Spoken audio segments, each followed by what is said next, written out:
안녕하세요, 다정입니다. 저번 영상에서 지류정리 중이라고 말씀드렸었죠. 오늘부터 종이에 대한 소개 및 개인적 견해를 정리해서 소개해 드리려고 합니다. 제가 가지고 있는 종이들을 정리해보니 총 40여 종류가 좀 넘더라고요. 이 40여 가지를 한 번에 설명드리기에는 너무 방대해서 조금씩 비슷한 종류들끼리 이렇게 묶어서 설명드리도록 할 건데, 우선 각 종이에 대한 설명을 드리기에 앞서 수채화를 하시는 분들이라면 반드시 알고 넘어가야 할 수채화 용어들이 있어요. 이 부분을 먼저 짚어드릴게요. 여러분들 지류 구입할 때 이런 거 많이 보셨죠? 200g per 제곱미터, 220g, 250g, 300g per 제곱미터, 100% 코튼, 20% 코튼, 100% 셀룰로스, 펄프지, 중성지, 애시드 프리, 세목, 중목, 황목, 그 외에 사이징 처리, 데크로 엣지, 워터마크 등등 수채화를 독학하거나 취미 미술을 시작해서 이제 막 입문 단계이신 분들은 처음 종이 구입할 때부터 도대체 어떤 종이를 사는 게 좋을지 고민 많이 되셨을 거예요. 더군다나 막상 사려고 미술 재료 사이트나 화방을 둘러봐도 어려운 용어들이 많아서 뭔지도 모른 채 그냥 SNS 그림인들이 사용하는 종이를 따라 사는 분들이 많을 거라고 생각을 해요. 오늘은 이런 용어들이 뜻하는 게 정확하게 무엇인지 알아보는 시간을 가지고요. 앞으로 제가 소개해드리는 종이 안내를 보면서 각 종이별 특성에 따라서 본인에게 맞는 종이를 찾으실 수 있길 바라겠습니다. 자, 수채화 종이를 사려면 어떤 걸 제일 먼저 봐야 하느냐? 첫 번째, 100% 코튼지인지를 봐야 해요. 이 코튼의 함유량은 대부분 종이 표지에 이렇게 표시가 되어 있어요.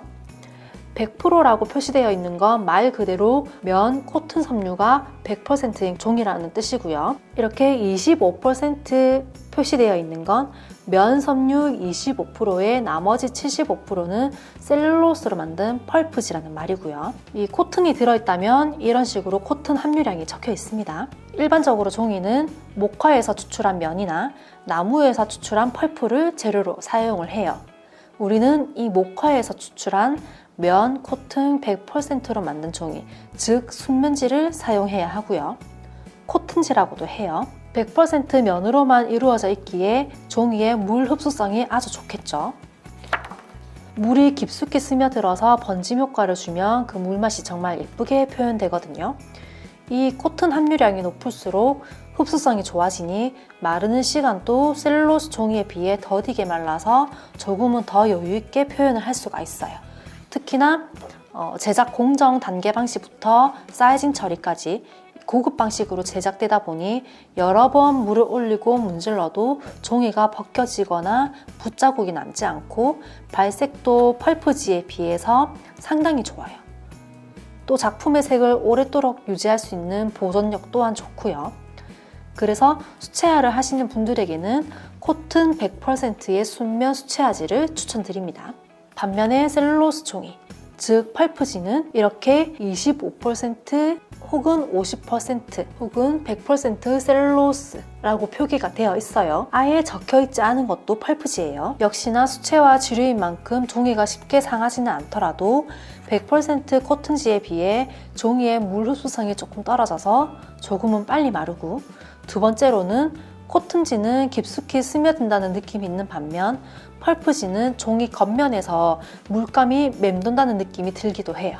그래서 저는 연습 종이로 이 셀룰로스 종이를 주로 사용하고 작품 종이로는 코튼 100% 종이를 사용하고 있어요. 펄프지는 가격이 저렴해서 연습하기 딱 좋거든요. 높아심에 드리는 말씀이지만 이 연습 종이로 사용하는 종이로 저렴하다고 해서 도화지는 절대 사용하지 마세요.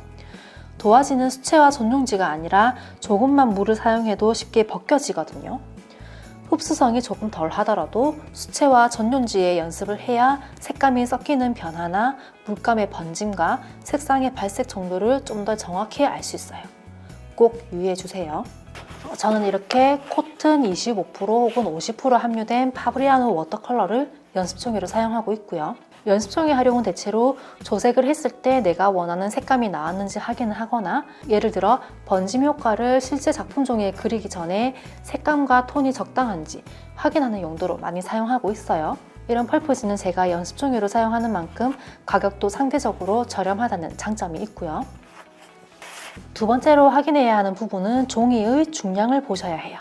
이런 거 많이 보셨죠? 200g 제곱미터, 250g 제곱미터, 300g 제곱미터, 400g, 500g 이런 거 종이의 무게 중량이라고 하거든요. g 제곱미터는 가로, 세로 각각 1m인 평방미터당 무게를 뜻해요. 그러니까 A0의 면적이 999.949 제곱미터로 약 1제곱미터의 면적이 되고요. 예를 들어서 A3 사이즈 종이가 300g 제곱미터로 표기가 되어 있다면 한 장당 300g의 무게인 A0 사이즈 종이를 8등분한 무게를 나타내는 거죠. 이 LB나 LBS는 리브라의 약자로 파운드 기준의 무게를 뜻하는데 이 S는 복수 표현이에요. 이건 140파운드, 요건 94파운드. 이게 평량이 같다고 해서 종이의 두께가 모두 동일하진 않아요. 시작부터 좀 어렵죠. 자, 이것만 기억하세요. 수채화로 사용하기에 가장 일반적인 중량은 300g이고 두께는 140파운드예요. 그래서 우리가 앞으로 수채 종이를 사용할 때에는 300g과 140 이상인 아이들을 고르시면 돼요. 그 이하로는 종이가 얇아져서 물을 흡수시키는 과정에서 종이가 울거나 휘어버리기 때문에 물 배접을 하면서 스트레칭 작업을 해야 해요. 그러면 또 일이 너무 많아지잖아요. 저는 300g 이상의 지류를 사용해도 전시작품에 사용하는 그림은 스트레칭을 무조건 시켜요.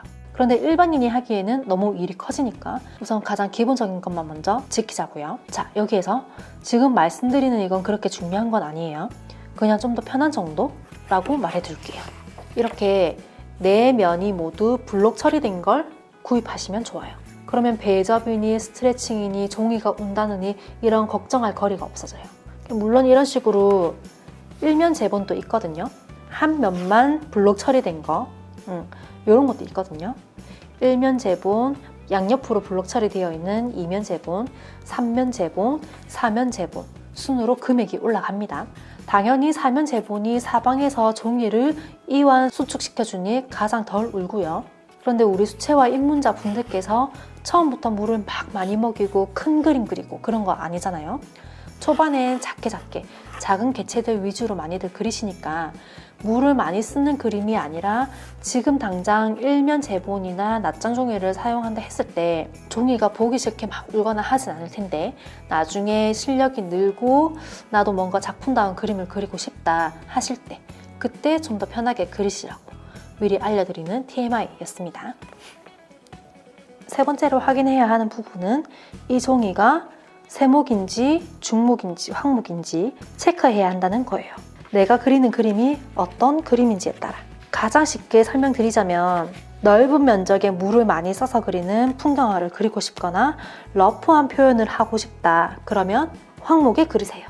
적당한 물 번짐과 적당한 묘사를 원하면 중목에 그리시면 되고요. 세밀한 묘사를 기반으로 하는 수채화 그림을 그리고 싶다 그러면 세목에 그리시고요. 조금 더 깊이 있게 들어가면 이것들의 차이점은 표면 요철의 차이인데요. 황목이 가장 거친 질감을 가지고 있어요. 중목은 황목과 세목의 중간 정도고요. 세목이 가장 매끄러워요. 이 황목은 압축되지 않은 아무런 처리를 하지 않은 상태의 표면이라 거칠고요. 그래서 러프라고 해요. 아주 깊은 엠보싱을 가지고 있고요. 요철이 크고 깊다 보니 세부 묘사를 하기에는 힘든 종이고 시원한 번짐 표현이나 러프한 질감 표현을 하기 적당한 종이에요. 중목은 콜드 프레시드라고 하거든요. 비가열 압착 방식으로 눌러 만든 종이를 뜻해요. 거친 종이를 반들반들한 롤러들 사이로 종이를 통과시키면서 가볍게 눌러주면서 만들고요. 이 요철의 정도는 세목과 황목의 중간 정도고요. 그래서 적당한 물번짐도 가능하고 적당한 묘사도 가능하다 보니 수채화 초급 입문자 분들께 가장 추천드리는 종이에요. 세목은 핫프레시드라고 하거든요. 뜻 그대로 고온에서 압축하다 보니 표면이 굉장히 매끄러워요. 이 매끄럽다는 말은 요철이 없다는 거겠죠.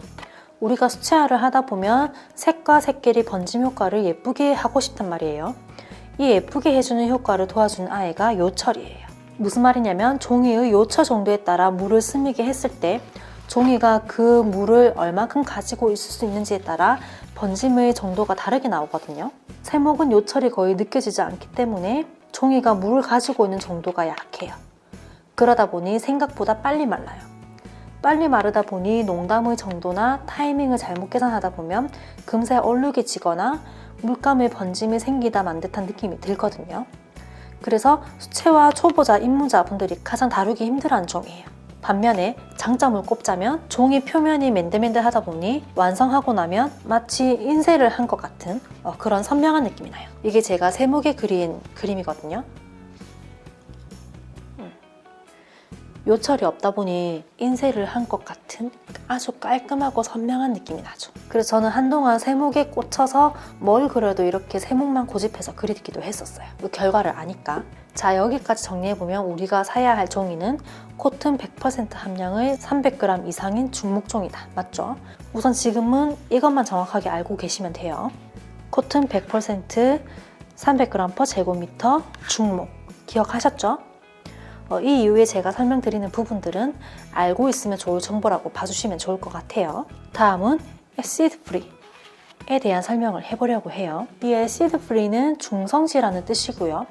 종이 제작 단계에서 산성 물질을 사용하지 않았다는 표시예요. 이게 왜 중요하냐면 이 표시가 되어 있는 종이는 시간이 지나도 종이 자체의 황변 현상이 적어서 작품 보존에 아주 적합한 종이라는 뜻이거든요. 대부분의 수채 전용지에는 이런 표시가 되어 있고요. 다만 펄프지 같은 경우 애시드 프리라고 적혀 있다 하더라도 셀룰로스가 시간이 가면서 조금씩 산성화되어서 변색이 되니 참고해 주시고요. 다음은 사이징 처리. 이 사이징은 젤라틴이라는 용액을 종이 표면에 아주 얇게 코팅을 시킨다고 보시면 돼요.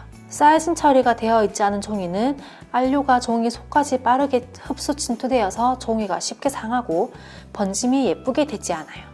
사이징 처리가 된 수채화지는 종이 표면의 강도, 내수성, 내유성이 좋아서 안료가 흡수되는 시간을 늘려주고 때문에 수채화의 번지기 기법, 겹치기 기법, 닦아내기 등등이 적절하게 표현이 잘 되죠.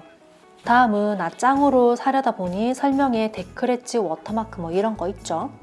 보통 낱장은 전지 사이즈가 기본이고요. 데크 엣지는 종이의 다듬어지지 않은 가장자리를 뜻하는데 이 엣지의 개수에 따라 엣지, 2면 데크 엣지, 4면 데크 엣지 등등으로 나뉘어요. 섬유 녹인 물에 네모난 망을 넣었다가 빼면서 만드는 몰드메이드 방식으로 만들다 보니 자연스레 이런 엣지가 생기는 거고요. 이 엣지의 개수는 이런 제작 방식이 자동화되면서 종이를 길게 연서쪽으로 제작한 후에 규격대로 재단하기 때문에 각각 달라요. 워터마크는 회사 마크가 이렇게 한쪽 모서리나 한쪽 면에 각인이 되어 있어요. 이걸 물마크 또는 워터마크라고 해요. 워터마크가 정면으로 보이는 부분이 앞면이고요. 저는 이 워터마크가 찍혀있는 종이에 그리는 게 좋아서 예전에 한동안은 이 낱장 전지를 구매해서 그리기도 했었어요. 자, 이제 수채화 종이에 대한 용어 정리를 해드렸어요. 이제 여러분들이 그리는 그림에 따라 종이 선택할 수 있겠죠? 그럼 저는 다음 시간에 각 종이별 차이점에 대한 콘텐츠를 가지고 돌아오도록 하겠습니다.